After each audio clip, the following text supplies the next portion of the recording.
നമസ്കാരം. വിൻടെക് video tutorial നിങ്ങൾ ഏവരെയും സ്വാഗതം ചെയ്തുകൊള്ളുന്നു. ഇന്ന് നാം പഠിക്കുവാൻ പോകുന്നത് എങ്ങനെ നമുക്കൊരു ഫോം ക്രിയേറ്റ് ചെയ്യാം എന്നുള്ളതാണ്. നമുക്കറിയാം, ഒരു ഫോം ക്രിയേറ്റ് ചെയ്യണമെങ്കിൽ പ്രോഗ്രാമിംഗ് സ്കില്ലൊക്കെ നമുക്ക് ആവശ്യമാണ്. എന്നാൽ ഇതൊന്നും കൂടാതെ ഒരു സാധാരണക്കാരന് വളരെ എളുപ്പത്തിൽ ഒരു ഫോം ചെയ്യുവാനുള്ള സൗകര്യം ഗൂഗിൾ ഒരുക്കുന്നുണ്ട്. ഗൂഗിൾ ഫോം എന്നാണ് ഇതിന് പേര് പറയുന്നത്.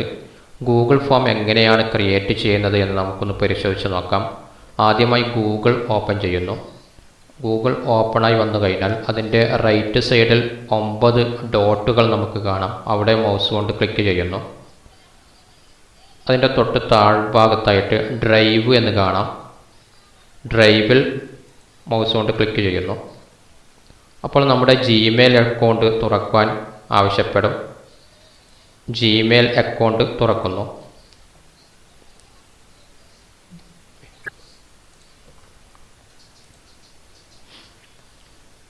അപ്പോൾ എൻ്റെ ഗൂഗിൾ ഡ്രൈവാണ് ഇവിടെ ഓപ്പണായി വന്നിട്ടുള്ളത്. ഈ ഡ്രൈവിൻ്റെ തൊട്ട് താഴെ ന്യൂ എന്ന് നമുക്ക് കാണാം.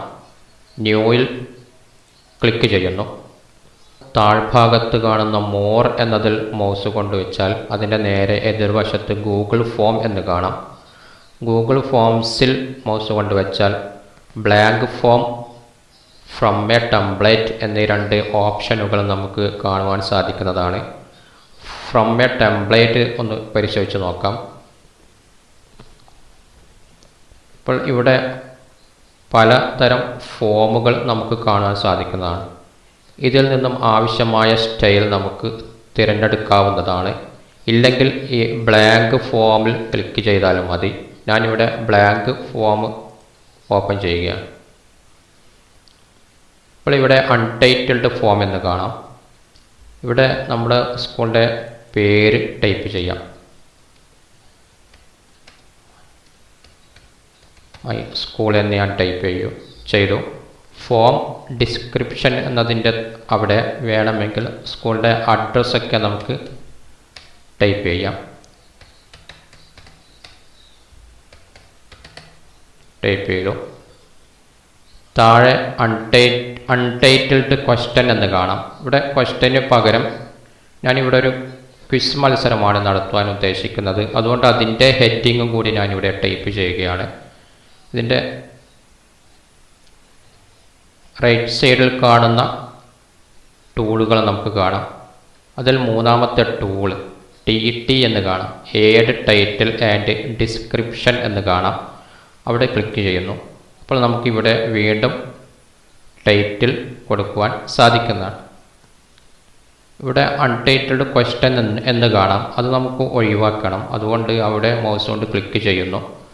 അതിൻ്റെ താഴെ ഡിലറ്റ് എന്ന് കാണാം. ഇപ്പോൾ അത് അവിടെ നിന്ന് ഒഴിവാക്കി കിട്ടിയിട്ടുണ്ട്. ഇവിടെ അൺടൈറ്റിൽഡ് ടൈറ്റിൽ എന്ന് കാണാം. അവിടെ ഞാൻ ഹെഡിങ് കൊടുക്കുകയാണ്. സ്വാതന്ത്ര്യദിന ക്വിസ് എന്ന ഹെഡിങ് കൊടുക്കുകയാണ്. Description optional. ഇവിടെ വേണമെങ്കിൽ UP വിഭാഗമാണെങ്കിൽ UP എന്ന് എഴുതാം. HS കൂടി ഉണ്ടെങ്കിൽ HS എന്നും എഴുതാവുന്നതാണ്. അപ്പോൾ ഇവിടെ സ്കൂളിൻ്റെ ഹെഡിങ് വന്നു. ക്വിസിൻ്റെ ഹെഡിങ് ഇവിടെ വന്നു.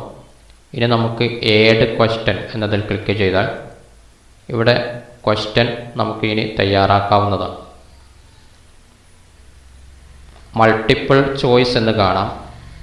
അവിടെ മൗസ് കൊണ്ട് ക്ലിക്ക് ചെയ്താൽ ഏത് രീതിയിലാണോ നമുക്ക് വേണ്ടത് ഇവിടെ നിന്നും തിരഞ്ഞെടുക്കാവുന്നതാണ്. ഷോർട്ട് ആൻസർ ക്ലിക്ക് ചെയ്താൽ ഒരു ചോദ്യവും അതിനൊരു ഉത്തരം മാത്രമേ ഉണ്ടാവുകയുള്ളൂ. ഇപ്പോൾ ഞാനിവിടെ നെയിം, മത്സരത്തിൽ പങ്കെടുക്കുന്ന ആളുടെ പേര് നെയിം കൊടുത്തു. ഇനി അടുത്ത ചോദ്യം ഏഡ് ചെയ്യാൻ ഏഡ് ക്വസ്റ്റ്യൻ കൊടുത്തു. അവിടെ ഏജ് എന്ന് കൊടുക്കുകയാണ്. പ്ലസ് ബട്ടണിൽ ക്ലിക്ക് ചെയ്താൽ അടുത്ത ചോദ്യം അഡ്രസ് എന്ന് കൊടുക്കുന്നു.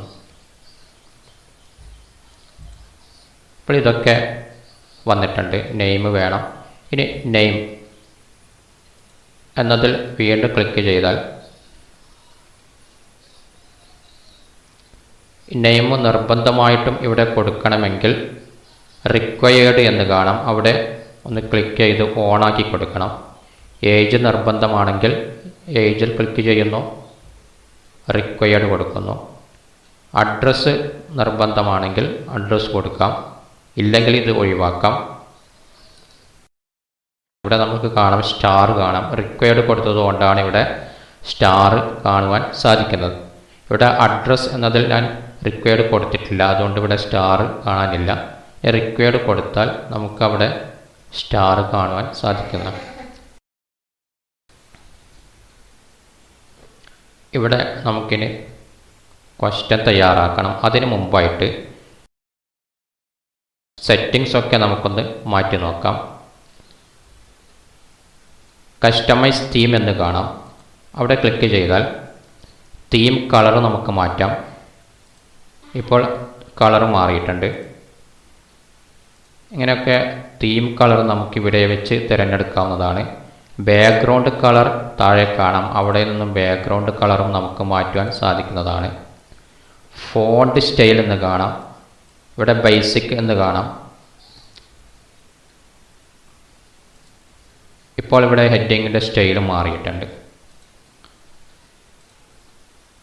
ഇങ്ങനെ ആവശ്യമായ രീതിയിൽ ഫോണ്ട് സ്റ്റൈൽ നമുക്ക് മാറ്റുവാൻ സാധിക്കുന്നതാണ്.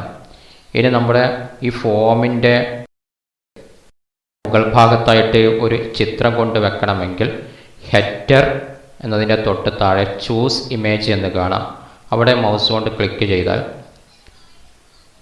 ഇവിടെ ധാരാളം പിക്ചേഴ്സ് ഓപ്പണായി വന്നിട്ട് കാണാം. നമുക്ക് ആവശ്യമായത് ഇവിടെ നിന്നും തിരഞ്ഞെടുക്കുവാൻ സാധിക്കുന്നതാണ്. നമ്മുടെ സ്കൂളിൻ്റെ ഫോട്ടോ തന്നെ മുകളിൽ വേണമെങ്കിൽ അടുത്ത ഓപ്ഷനായ അപ്ലോഡിൽ ക്ലിക്ക് ചെയ്യുന്നു. ബ്രൗസ് എന്നതിൽ ക്ലിക്ക് ചെയ്യുന്നു. സ്കൂളിൻ്റെ പിക്ചർ എവിടെയാണോ ഉള്ളത് അവിടെ വെച്ച് നമ്മൾ ഓപ്പൺ ചെയ്യണം. ഡെസ്ക് ടോപ്പിൽ മിസലാനിയസ് എന്ന ഫോൾഡർ ഞാൻ ഉണ്ടാക്കിയതാണ്. അവിടെയാണ് പിക്ചർ ഞാൻ സേവ് ചെയ്തത്. അത് ഡബിൾ ക്ലിക്ക് ചെയ്ത് ഓപ്പൺ ചെയ്യുന്നു. അപ്പോൾ ഇവിടെ അപ്ലോഡായി വരുന്നതായിട്ട് നമുക്ക് കാണുവാൻ സാധിക്കും. അപ്ലോഡായി വന്നിട്ടുണ്ട്. ഇതിൻ്റെ വലിപ്പം നമുക്ക് ഈ രീതിയിൽ ചെറുതാക്കുവാൻ സാധിക്കും. ആവശ്യമായ സ്ഥാനത്ത് കൊണ്ടുവെക്കാം. അതിനുശേഷം അതിൻ്റെ തൊട്ട് താഴെ കാണുന്ന ഡൺ എന്നതിൽ ക്ലിക്ക് ചെയ്യുന്നു. ഇപ്പോൾ നമുക്ക് കാണാം മുകൾ ഭാഗത്ത് എൻ്റെ സ്കൂളിൻ്റെ ഫോട്ടോ വന്നിട്ടുണ്ട്. അപ്പോൾ സ്കൂളിൻ്റെ ഫോട്ടോ വന്നു, സ്കൂളിൻ്റെ പേര് കൊടുത്തു, പരിപാടി എന്താണ് എന്ന് നമ്മളിവിടെ കൊടുത്തു, ഹെഡിങ് കൊടുത്തു, അതിനുശേഷം നെയിം, ഏജ്, അഡ്രസ്സ് ഇതൊക്കെ നമ്മൾ കൊടുത്തിട്ടുണ്ട്. ഇനി രണ്ടാമത്തെ ടൂളൊന്ന് നോക്കാം. പ്രിവ്യൂ എന്നതിൽ ക്ലിക്ക് ചെയ്താൽ ഈ ഫോം എങ്ങനെയാണ് ഉണ്ടാവുക എന്ന് നമുക്ക് കാണുവാൻ സാധിക്കുന്നതാണ്. നമ്മുടെ ഫോം ഇങ്ങനെയാണ്, ഈ രീതിയിലാണ് ഉണ്ടാവുക. ചോദ്യം ആഡ് ചെയ്തിട്ടില്ല. ഇനി നമുക്ക് ചോദ്യം ആഡ് ചെയ്യുന്നതും സെറ്റിങ്സ് മാറ്റുന്നതുമൊക്കെ നമുക്ക് അടുത്ത വീഡിയോയിലൂടെ പഠിക്കാവുന്നതാണ്.